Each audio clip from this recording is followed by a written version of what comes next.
Good afternoon, everyone. Welcome back. Our speaker today will be Chris Gilson from Northwestern State University in Natchitoches, Louisiana.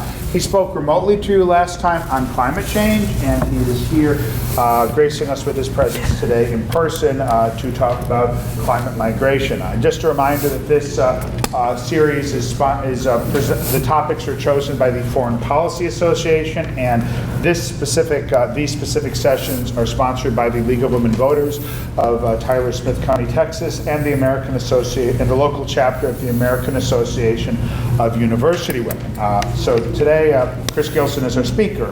Chris is Associate Professor of History at Northwestern State University of Louisiana. Dr. Gilson earned the PhD in History at Texas A&M University, completing his dissertation entitled Strange and Terrible Wonders, Climate Change in the Early Modern World.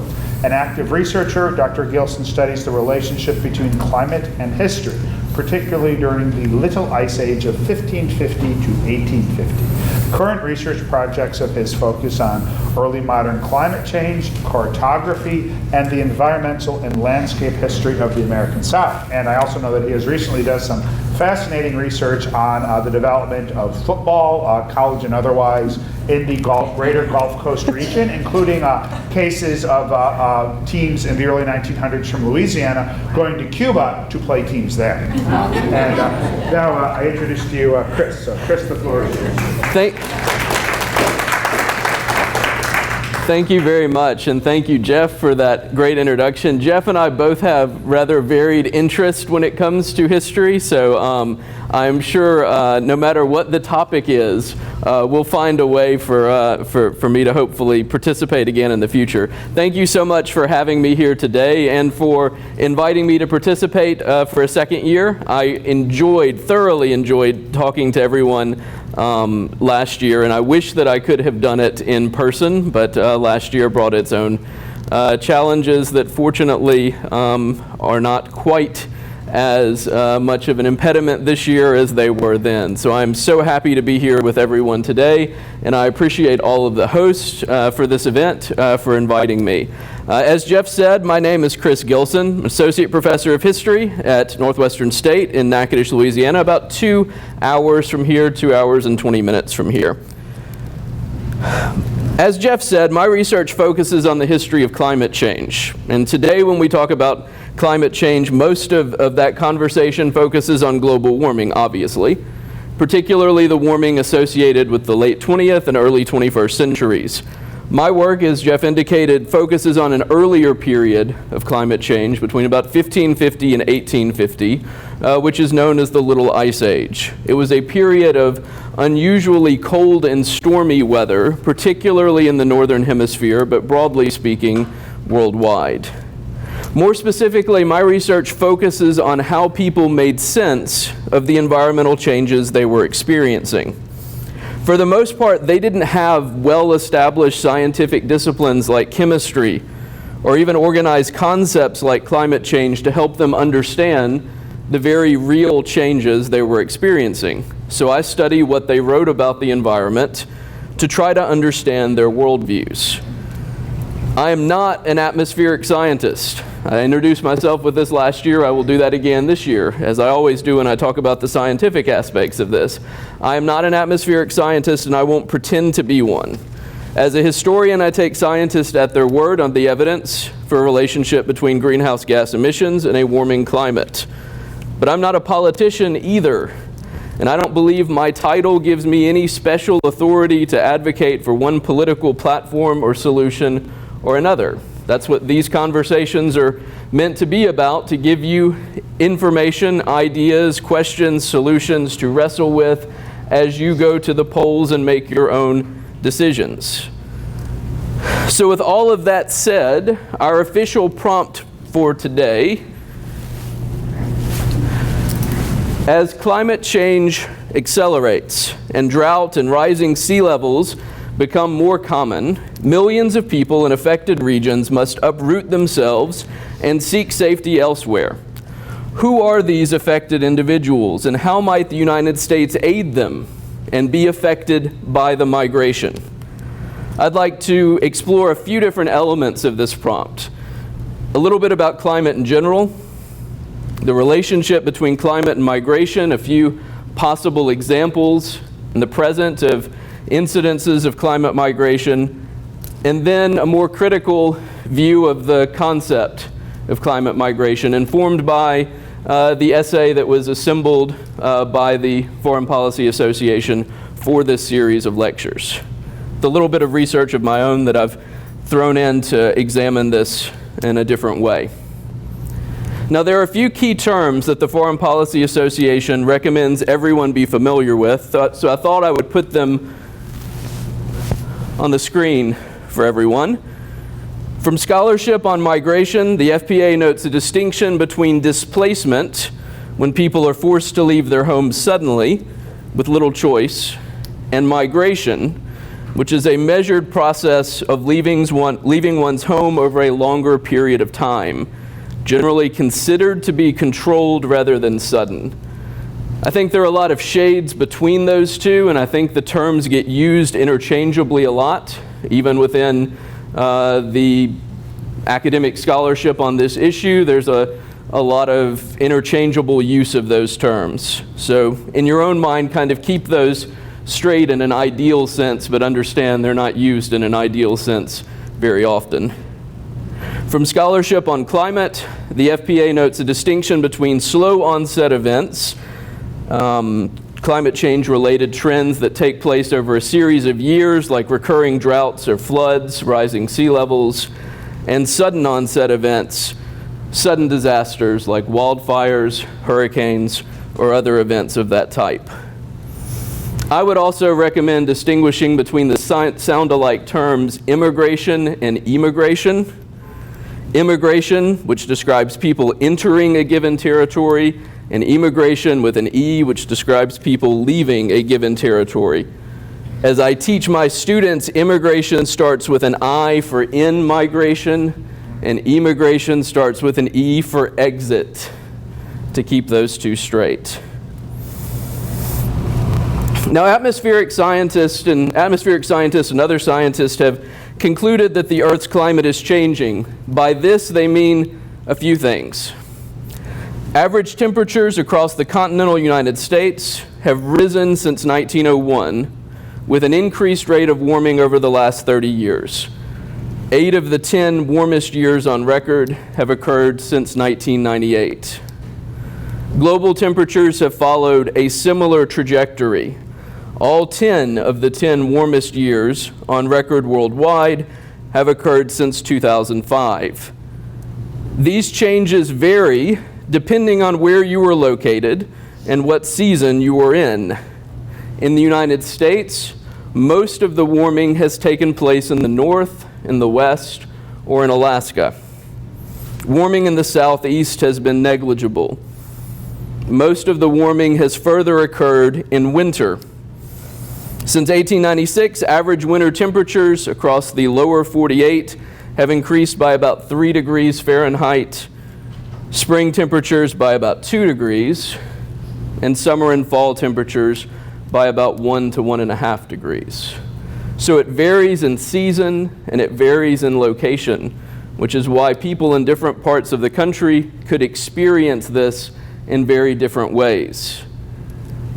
Extreme temperature events appear to have changed as well, with record-setting daily high temperatures tending to be more common than record-setting daily low temperatures. Total precipitation has not changed as much as we might expect it to if we're thinking in terms of only temperature. But the location and timing of rain events may have changed. We're not yet in a position to draw any firm conclusions about drought severity, frequency, or distribution, but it's reasonable to expect there could be some consequences there. Sea surface warming in the Gulf of Mexico could produce more rapidly intensifying hurricanes, but there's no evidence yet that the number of hurricanes themselves have increased. In part, we are better at finding them today than we were in 1880 because we can identify those that remain out to sea much more successfully. Climate scientists attribute these changes to a number of causes, some natural but many man-made.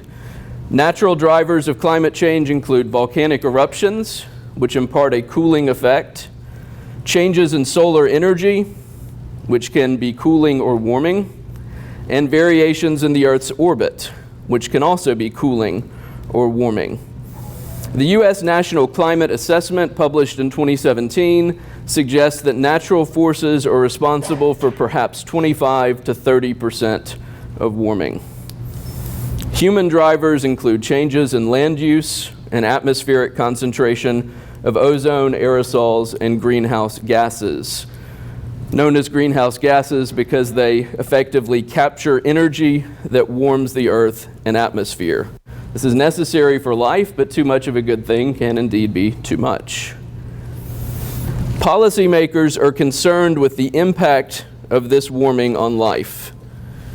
The number and severity of heat waves and costly weather events, the potential for rising sea levels, changes in the frequency and patterns of rainfall, which are particularly important for today's conversation.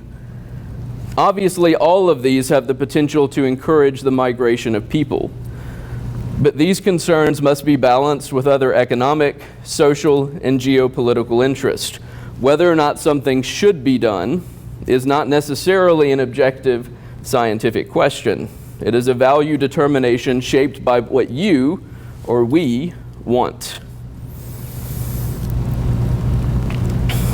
One of the challenges of talking about climate migration is that for the most part it is a phenomenon that scholars project will happen in the future. We don't have very many recent historical examples that we can say are explicitly climate migration events. Actually, when you read the scholarship on this topic, it's interesting how much division there is over exactly what degree climate can, to what degree one can attribute a migration event to climate. It's very much integrated with other social, economic, and political crises that people may be facing at that time. This places me in an uncomfortable position as a historian.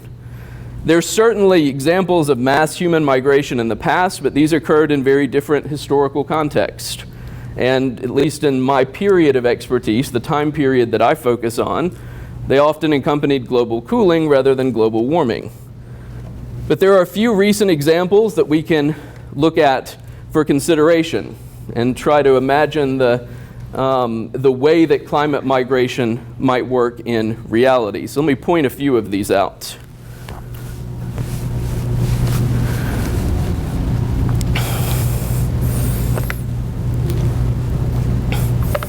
The first of these is quite familiar to those of us on the Gulf Coast, Hurricane Katrina, Louisiana and Mississippi, Alabama as well, in 2005. Making landfall eventually as a Category 3 storm, Hurricane Katrina displaced more than 1.5 million people aged 16 and older in Louisiana, Mississippi, and Alabama. Most residents eventually returned home, but not all. In total, 72.5% of people returned to their county or parish. The number was substantially higher in Alabama, 94%, than in Mississippi, 83%, or Louisiana, 68%. Those who were displaced or unable and unable or unwilling to return faced substantial challenges in restarting their life. The unemployment rate for non-returnees was still over 20% one full year after Hurricane Katrina made landfall, compared to 6% for those who returned and 5% for the nation as a whole. There are a number of studies now exploring the long-term impacts on families, including children born right around the time of Hurricane Katrina, who are turning 18 this year.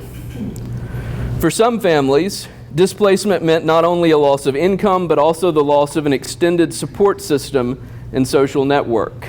This is particularly pronounced in cities like New Orleans that have dealt with issues of poverty and other social ills for a long time and have developed social systems, neighborhood systems to help alleviate the challenges that come with that. All of those networks were effectively shattered in 2005.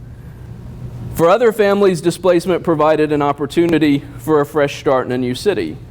And we have to, in our minds, be open to the possibility that some people experienced that event in different ways and had different outcomes as a result of that.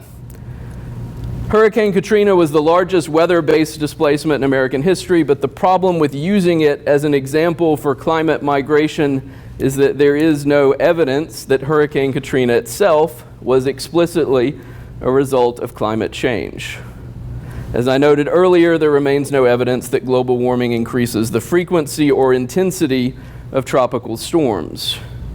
As a model for the immediate and long-term consequences of displacement, though, Hurricane Katrina probably provides our best domestic laboratory for imagining what those challenges could look like. Second event for consideration, and one we'll talk a little bit more about today, is the Syrian drought, civil war, and refugee crisis, which lasted from 2006 to, in some capacity, on into today. We're looking at the Civil War specifically. The drought from 2006 to 2010, the refugee crisis most pronounced in 2014 and 2015. Syria and neighboring countries like Lebanon, Israel, Jordan, and parts of Iraq experienced a prolonged drought between 2006 and 2010. Many scholars have drawn connections between this drought, rural displacement of farmers, urban crowding in Syrian cities, political unrest, and the ultimate outbreak of a civil war. As you are probably aware, protests swept across North Africa and the Middle East in 2011, an event known as the Arab Spring. The uprising brought down the rulers of Tunisia, Libya, Egypt, Yemen, and in the case of Syria, we can draw some pretty interesting connections between those events and environmental challenges. In 2006-2007, the water table in Syria fell dramatically. One water driller whose career was dedicated to agricultural wells noted that prior to the drought, when he would go to farmers and drop wells for them, he would have to dig 60 to 70 meters to find water. During the drought, that depth dropped to 500 to 700 meters, 10 times deeper. In many cases, this made it impossible to actually find water, or certainly for many to afford that process. Crops failed, livestock died, and more than 1.5 million farmers were displaced. Farmers, their families, and the support networks around them were displaced. As an article in the Scientific American notes, though, Syria's water crisis was, to some extent, largely of its own making. Beginning in the 1970s, the Assad regime sought what it declared agricultural self-sufficiency, even though the country's water resources were not capable of supporting that goal in the way that the government wanted.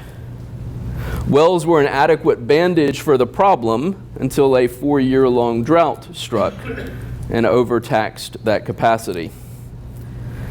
The concern for the future is that warming will move the narrow bands of rainfall that supply water to the Fertile Crescent and other parts of the eastern Mediterranean, further destabilizing an already unstable area. In many cases, these areas are dependent on rainfall that falls in a very narrow band shaped by the monsoon patterns of rainfall in the Indian Ocean and in Western Asia. Another example, and perhaps a better one for consideration, came just last year. And this may end up, as scholars have more opportunities to unpack this event and explore the causes and consequences of it, this will probably end up being one of the better case studies for understanding local and regional climate migration patterns. This event is the Pakistan floods of 2022. Incidents of flooding in Pakistan's Sindh and Balochistan provinces. Sindh is located in southern Pakistan, where the Indus River flows into the northern Arabian Sea near the city of Karachi. Flooding in southern Pakistan is shaped by two primary forces: glacial melt in the north, as glaciers and normal seasonal glacier melt in northern India and Pakistan, in the Himalayas and other mountain ranges in that region, as well as monsoon rains in the south. The country's atmospheric scientists believe that both were more severe in 2022 than they had been in other years, and they both reached that peak of severity at the same time, which compounded that crisis. Severe summer heat waves combined with an already warm Indian Ocean to increase the severity of monsoon rains. The warmer Indian Ocean resulted in more moisture in the atmosphere, which resulted in stronger monsoon rains sweeping north across the subcontinent region. According to the country's climate change minister, Sindh province received in 1 month, in the month of August 2022, 784% of its normal monthly rainfall. Neighboring Balochistan received 500% of its normal monthly rainfall. By October of last year, more than 2.2 million houses across Pakistan were damaged. 800,000 were completely destroyed. 435 bridges were washed away. 8,000 miles of road were lost. And over 1 million livestock were dead. In the flooded areas, 1 in 9 children suffered from severe acute malnutrition. All of this developing in a matter of months, just a few months ago. Still dealing with the consequences of this today, and obviously they will continue dealing with the consequences of this for years to come. By any measure, it was an almost unrivaled regional catastrophe.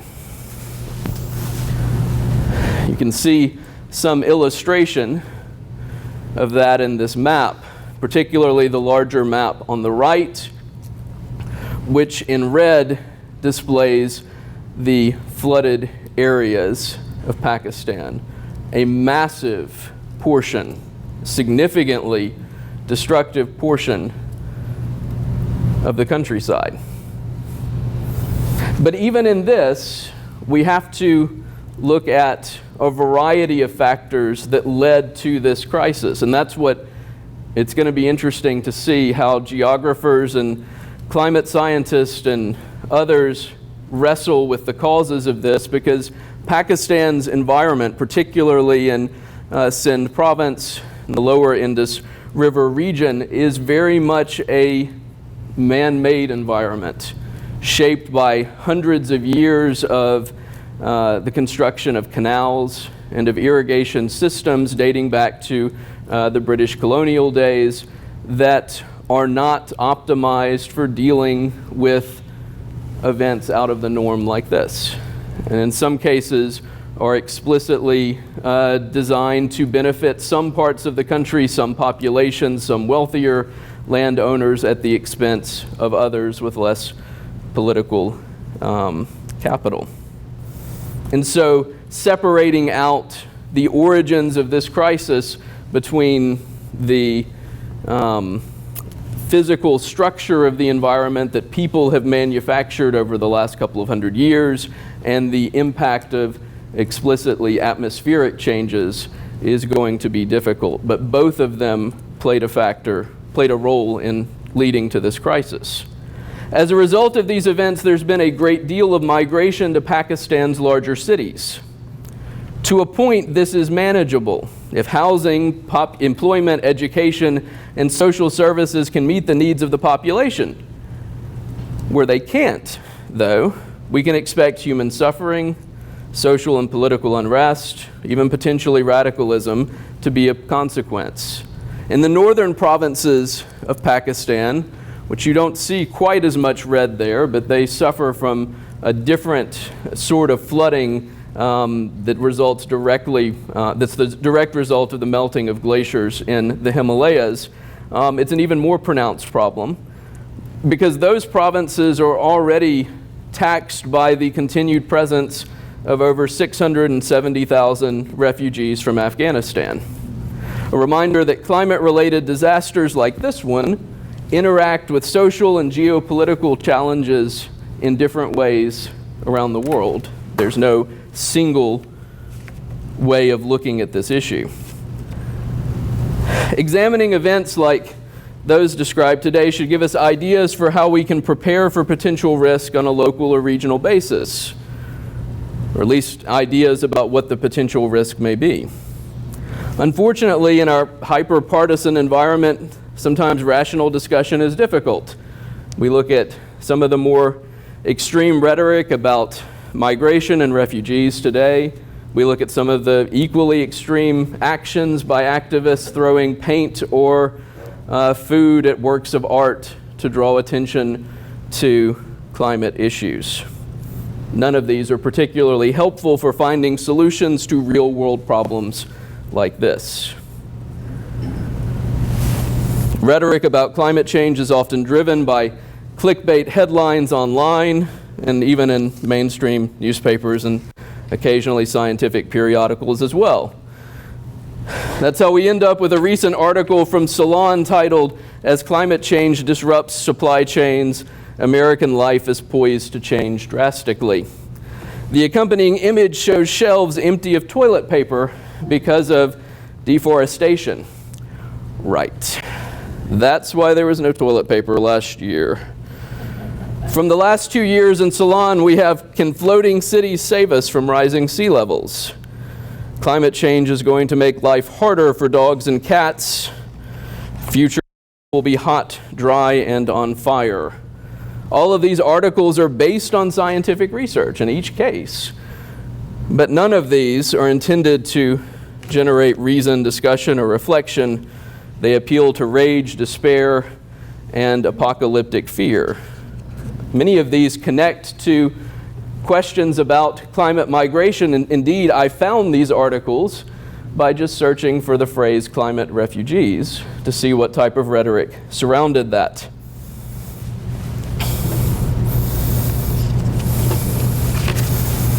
Why wallow in this bad writing and editing? Because it serves as a reminder that the way that we talk about climate shapes the way that we wrestle with it politically. The essay associated with our talk today provides a much different approach. It's refreshing, actually, and I would encourage everyone to read it. The Foreign Policy Association publishes a guide for each year's lecture series. It can be found on their website and on Amazon.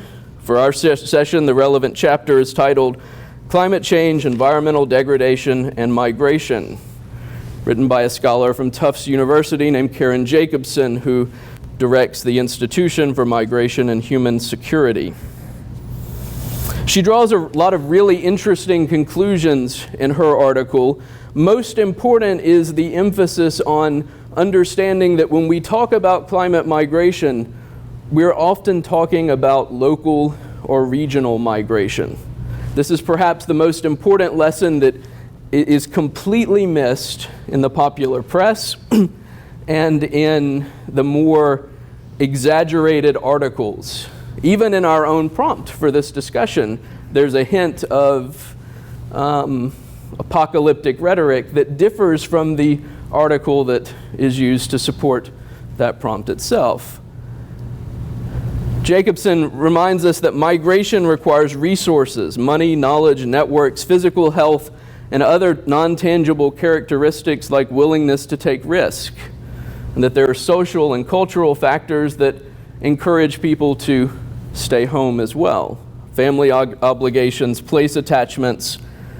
This means that although millions of people may be threatened by the impact of climate change, only some of them will ever be able to move or will choose to move.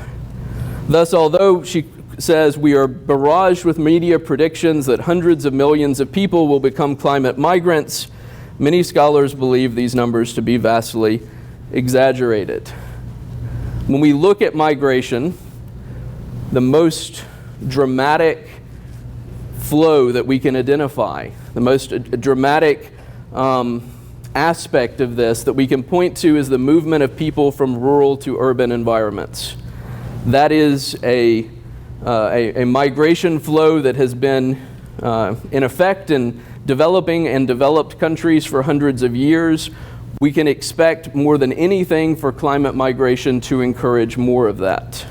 So if we are looking for the impact of climate migration in a place like Pakistan, the most important thing that we would be looking for is the movement of people from rural Pakistan to more urbanized places and the consequences of that movement. How countries, how social services, how educational services and medical services respond to that flow of people. And if we were looking for something similar in the United States, though obviously likely on a perhaps less dramatic scale, except in the case of, I suppose, wildfires, drought, hurricanes, or any myriad other threats that we are barraged with every day, then we might expect to see similar patterns emerge. My own examination of the data suggests that Dr. Jacobson is correct. What I wanted to look at, and what I will close with, is by showing you a couple of charts here. A little hard to see this maybe, but I'll just kind of talk through it very quickly. Let's look at international migration. When we talk about climate migration and when we look at prompts like the one for today's talk, we have this apocalyptic image of millions of people with no place to go, crossing borders, causing international insecurity, causing great political and social, economic, environmental unrest. So I thought, well, let's look at the actual flows of people across borders in the last particularly 23 years or so, 22 years or so. I'm going to use the term immigration event to describe immigration from one country, E for exit, from one country over the course of one calendar year. Let's define normal as anything within, say, 95% of the average rate of immigration for that year. So if we take all the countries and look at the number of people leaving all the countries, what are the outliers? What are the most unusual events? Where do we see the largest number of people crossing international borders in a given year? Since 1950, there have been 282 immigration events that fell outside that normal range for the year. This isn't a perfect measure, but across the entire world it gives us some perspective. Of those 282 events, 136 occurred in countries, microstates, or protectorates with populations smaller than 50,000 people. So we're looking at small island nations, protectorates that may be dealing with very unique circumstances exclusive to themselves.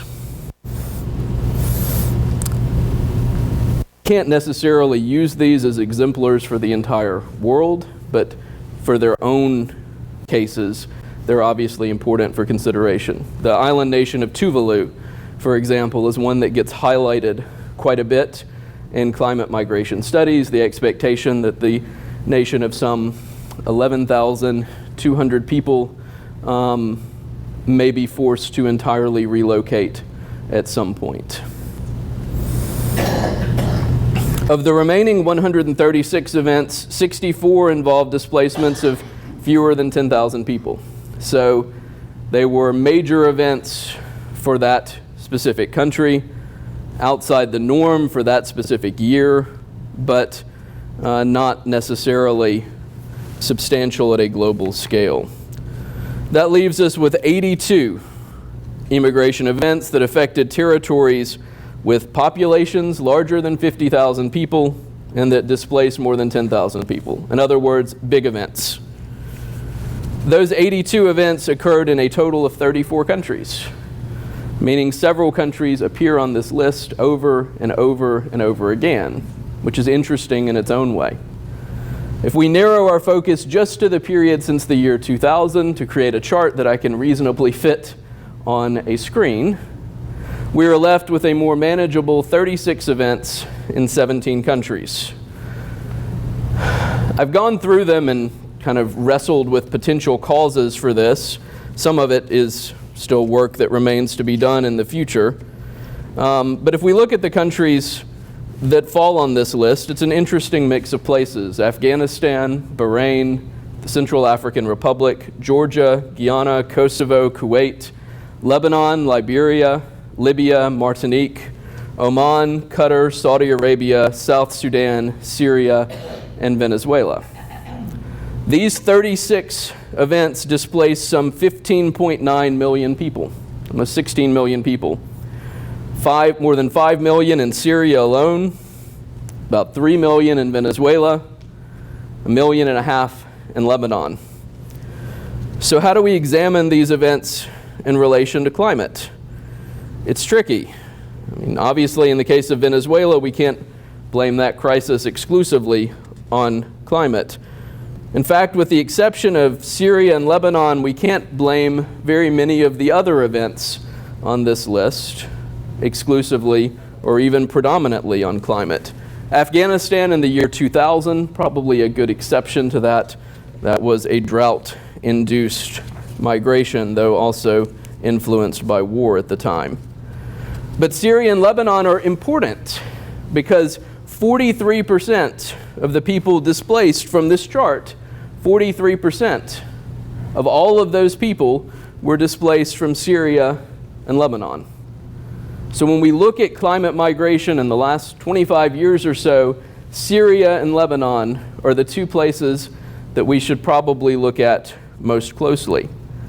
To better assess what happened here in the Levant, the area around Syria and Lebanon, I took a look at UN Food and Agriculture data concerning agricultural production in this region.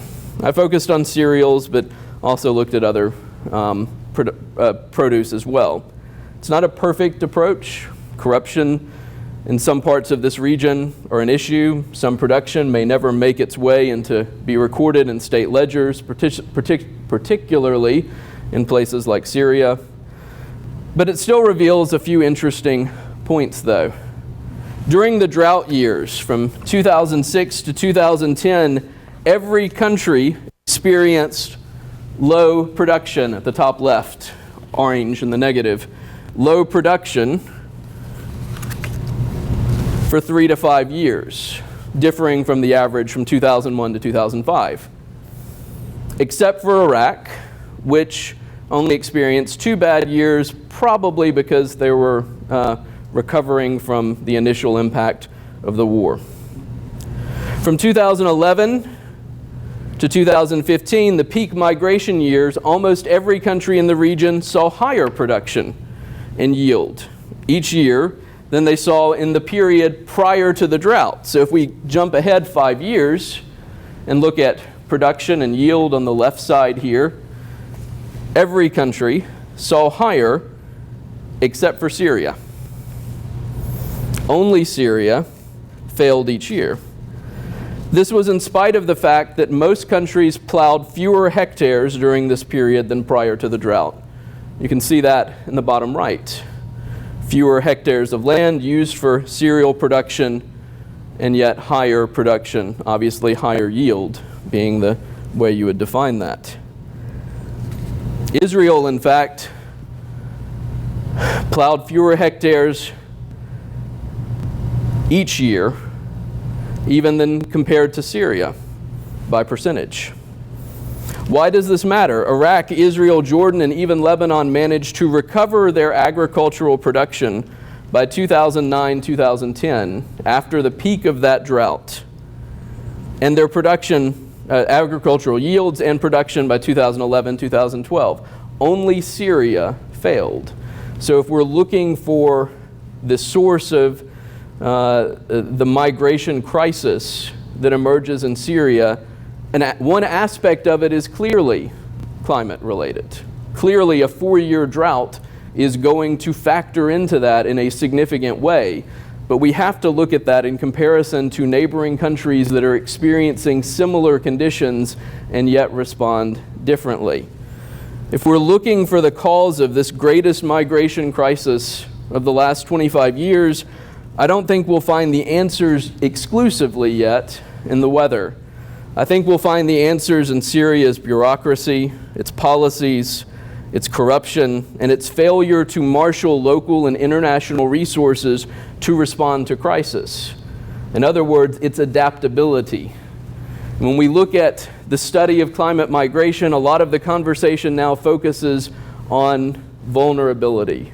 And one big factor of vulnerability is how adaptable a society, an economy, an entity, a region is to those changes. Not just how susceptible it is, not just how exposed it is to climate risk, but also how adaptable it is. There are important lessons in all of this for us. We need to do a better job of measuring and balancing residential, commercial, industrial, agricultural uses of water. We need to have careful consideration for the full range of available rainfall and aquifer resources. We'll need to do a better job of this even if temperatures stay the same, simply because of where people are moving today. Water resources in Texas are obviously a big issue. It's an even bigger issue the further west you move in the United States. Another factor, the United States may not need international support after an environmental disaster, but many countries will need help from their neighbors.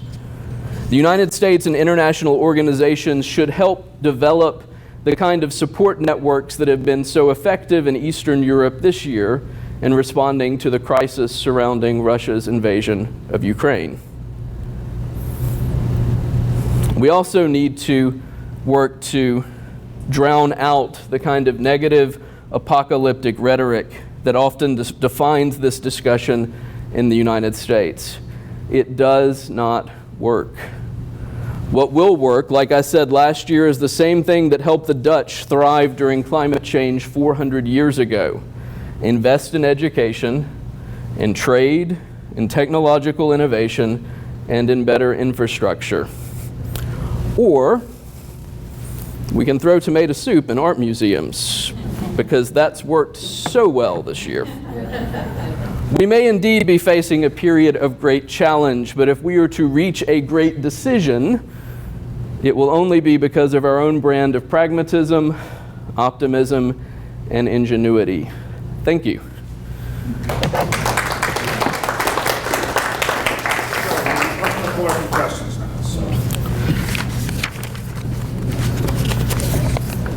I'd like to, so you talked a lot about the Gulf region, Texas. What about out west, which you alluded to, specifically dealing with apportioning water along the Colorado River Valley?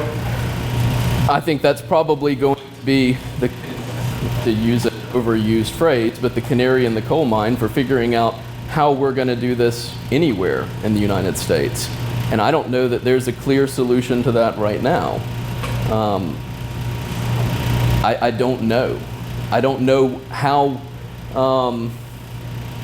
competing interests are going to settle that. It's going to come down to compromise in the end, and that is not something that we have demonstrated a lot of enthusiasm for recently. But I am hopeful as I talked about last year, as we looked at some of the changes in greenhouse gas emissions in the United States, and the United States basically having reduced its emissions by a substantial degree. I'm hopeful that we're going to see some changes that develop from innovation and from personal responsibility that ameliorate some of that difficulty. The problem, of course, though, is that we don't know how bad things will get in terms of drought there. And it's entirely possible that you could experience a drought not unlike the one that affected the region of the southwestern United States some 1,000 years ago, and that lasted for the better part of half millennium to a millennium. And there are some environmental changes that you just can't work your way out of. You can't compromise your way out of. You can't necessarily innovate your way out of all changes. sea level rise, obviously, in low-lying areas like Tuvalu may be another example of that, and in large portions of the southern part of my state as well. One of the points that Jacobson makes in her essay is that the solutions for this are going to take place at multiple levels. There's a place for international bodies to provide guidance. There's a place for national laws and standards to provide guidance. And there's also a place for local ingenuity, expertise, and experience to play a role as well. One interesting example locally for that, at least broadly regionally for us, in South Louisiana, there's a Native American community very close to the Gulf that has had to entirely relocate further inland because of rising sea levels. They're considered legitimately in the United States to be the first climate refugees of a sort, although that term is kind of a loaded term and it's not necessarily the kind of term people would like to have applied to them, or even Jacobson would want to apply to people. But the process of experiencing that, of relocating and trying to maintain some sense of identity and self and community, there are lessons that can be learned from their experience and others that are experiencing that can maybe be applied in other ways in the West that allow people to maintain a familiar sort of life in a different environment. And I think that's probably what it's going to come to. That's a roundabout answer, but It was a roundabout question. Okay, we got answer. yes, and Okay, for big cities that are still growing out west, like Phoenix and Las Vegas, what would be new sources of water? to an extent, there are possibilities for working out ways of purchasing water in some cases from neighboring areas, though that's probably becoming near impossible with other agricultural uses competing for that same water. In some parts of the Southwest, I suppose, long-term looking in kind of futurism sense, there may be some technological solutions for purification and other methods, but I don't see how you don't eventually reach a limit where, you know, as the farmers in Syria did, that you just can't drop a well far enough. And so you reach a point, I think, where you have to start dealing with actual limitations. I don't see any way around that in terms of growth. Yes? We'll go back to you mentioned that Louisiana had 68% of their inhabitants term. That means 32% didn't. How much of that 32% do with debt? I don't know. And I don't know, I didn't, in that particular study, I don't remember seeing an analysis of that percent. There's quite a few people in Louisiana term. Right. I think that 32% is of the people who actually did leave, not the people who were unable to leave or were lost or missing. I think that is of that 68% of those who did leave returned, 32% remained in other states. But even in that case, the social dislocation of that, potential psychological and health impacts that could have come from being displaced in that way, I'm sure that some portion of that would result in death as well, but I don't know what percentage. Let's see, I think you. Yeah. Right.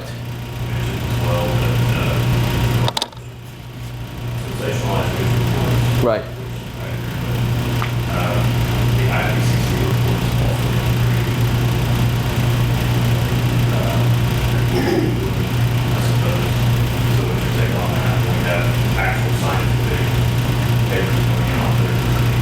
They're different. So his question is that I referenced problems with some of the more apocalyptic rhetoric that we see in the press and in kind of clickbait driving money-making news headlines. But at the same time, even the scientific reports like the IPCC reports have been, as you said, rather doom and gloom in their own way. There are two different aspects of that. There's the shortened report that's provided for policymakers, and then there's the more detailed report. And I think there may be some differences in the way that's presented.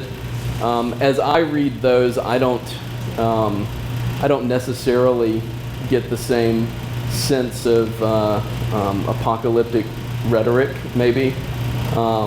But I'm also reading those more for what they're laying out as the range of potential outcomes, not maybe factoring in some of the adaptability that I think we're already seeing take place when I look at greenhouse gas emissions in the United States prior to COVID falling pretty dramatically over the last decade and a half.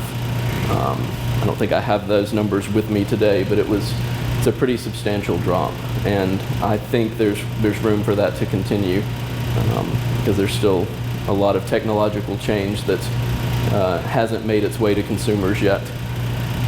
Yes, question? In the last year, there's several villages that are starting to be relocated or looking to relocate for foreseeable future. What is the bill that's being I think that's a good question. My assumption would be that there's probably some federal support, particularly if those are Native American, First Nations communities. There's probably some method of federal support for that. In the case of in the Louisiana case, I don't remember there being substantial state support for that. There was a lot of state attention for it, but I don't remember there being a lot of state support, but I believe they did receive some. And it could have been in land swaps. That could have been one aspect of it. I know in the case of Canada, there's federal, they're facing similar challenges in the Arctic in Canada for First Nations communities in Nunavut province. And in that case, there's federal support for relocating people, but what often ends up happening is there's such a dramatic disruption in lifestyle and in traditions and in interactions between generations that we see a lot of the younger people end up migrating to the one or two larger cities in Nunavut. And what also ends up happening is that those who have the economic means to maintain a traditional lifestyle with new technology are able to do so. So those who continue practicing traditional hunting but have greater access to transportation continue to live something that looks like their traditional lifestyle in a different way, while those who don't have the same access to financial resources and technology end up having to abandon that lifestyle or make a new life in a city. One of the points that comes out of some of the scholarship on adaptation in the face of displacement and migration is that there are some entities, some groups, some people who are going to thrive in the new environment.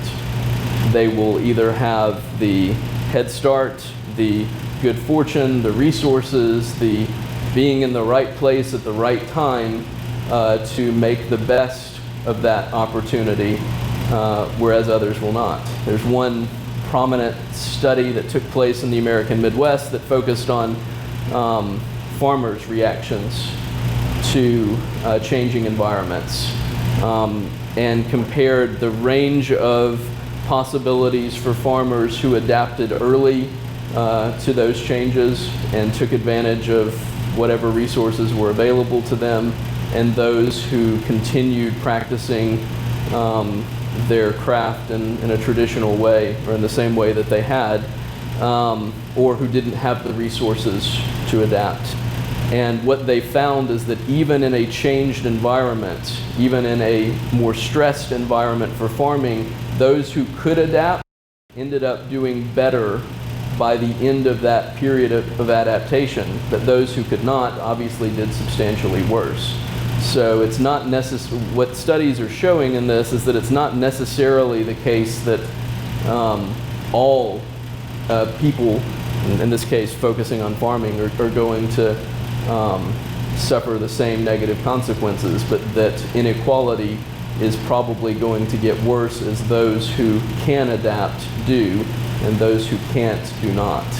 And that inequality obviously can have political, economic, and social and health consequences of its own. So, yes?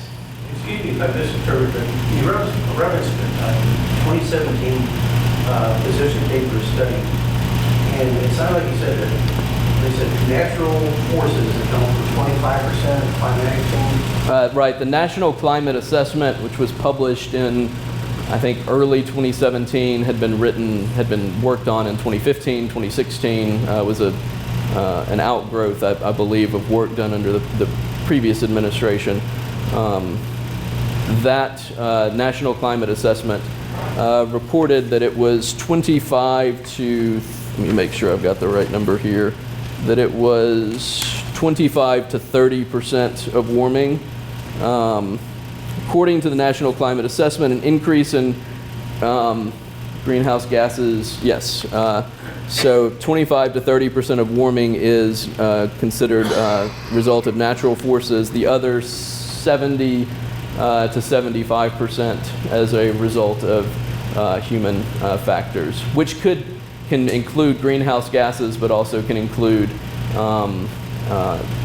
the changes in land use, obviously, the construction of larger cities, the urban sprawl, large areas of concrete, large parking lots, streets, absorb and hold on to heat in a different way than green spaces do.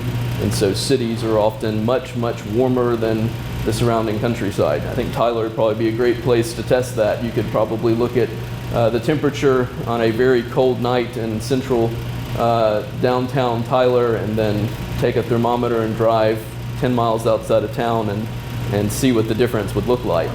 That's a factor as well. It's a real factor that has real impact on the cost of heating and cooling buildings, or cooling buildings in particular. But it's not something that's caused necessarily by greenhouse gases exclusively. So there are lots of different ways that human activities influence climate. This was understood all the way back in Thomas Jefferson's time. There are a number of books that are published at the time focusing on the understanding that if we cut down forest and turn that land into farmland, that we can slightly improve the environment in their perspective, warm the environment surrounding them, because they viewed it as a way of purifying the air by getting some of the fogs and miasmas, as they would have seen it, cleared out of the forest. But there's an element of truth to that, in that farmland does tend to be marginally warmer than forest land is, just because of the natural respiration that takes place in forests. When you talk about natural forces, what are some examples of that? So natural forces, there were three in particular. One of them is volcanic eruptions. That primarily imparts a cooling impact. So that is something that we have not seen a substantial impact from recently, although it will be interesting to watch the next year or so because of the large eruption that we did see in the South Pacific this year. I don't know if there's going to be a substantial impact from that. It usually takes about a year or two before you see that impact in temperatures. The most recent good example of that would be 1991, the eruption of Mount Pinatubo in the Philippines imparted a substantial cooling effect for probably a year or two. starting about a year after that eruption. And there were some serious freezes in the United States in that year and in other places, so it was an impact that you could feel here.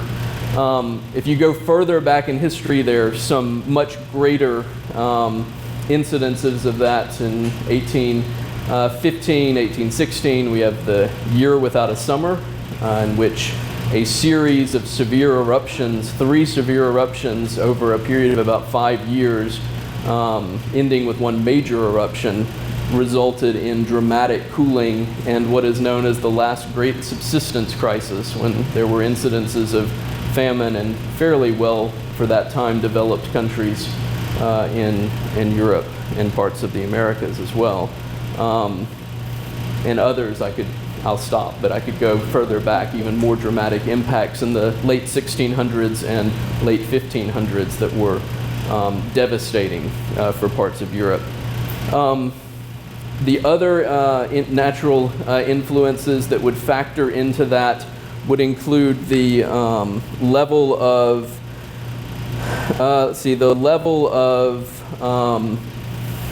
changes in solar energy. So changes in solar energy, the sun goes through periods of greater and lesser activity. We think that is reflected in somewhat in the number of sunspots at the time, and so by looking at sunspots and counting the number of sunspots, don't obviously look at the sun, but through the proper ways of doing that, counting the number of sunspots reveals some information about how active the sun is. The sun, for example, during the period that I focus on, from particularly in the 1600s, there were no sunspots effectively. Through the approach that they had for viewing the sun safely at that time, there's an extended period in which there are no sunspots. The sun appears to be at a low level of activity, and there are fewer aurorae and other phenomena that are associated with solar activity. So sometimes it's just a matter of how active the sun is. And then there are variations in the Earth's orbit. Those tend to take place on very, very long scales, and we think that has a driving influence on the timing of ice ages and interglacial periods, but that can have an influence as well. One final question. Yes, one final question. I have Yes. a solution. Okay. Everybody just needs to quit having children. And then, as we grow older and die off,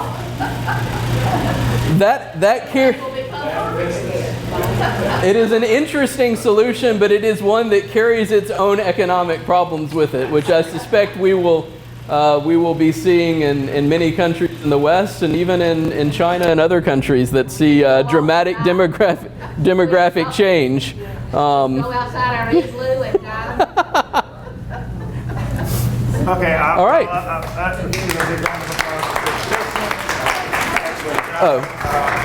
Next week we will not be having a talk. That one has the speaker scheduled for that day has jury duty that day, but will be here on the 22nd. So our next talk will actually be 2 weeks from today on the 15th. Colin Snyder, who's talked to you many times before, from UT Tyler, will be talking 2 weeks from today on politics in Latin America. And then our final talk will be March 22nd, where Gabriela Marin from Texas A&M will be speaking remotely to us about war crimes. So see you in 2 weeks. Thank you. Great job.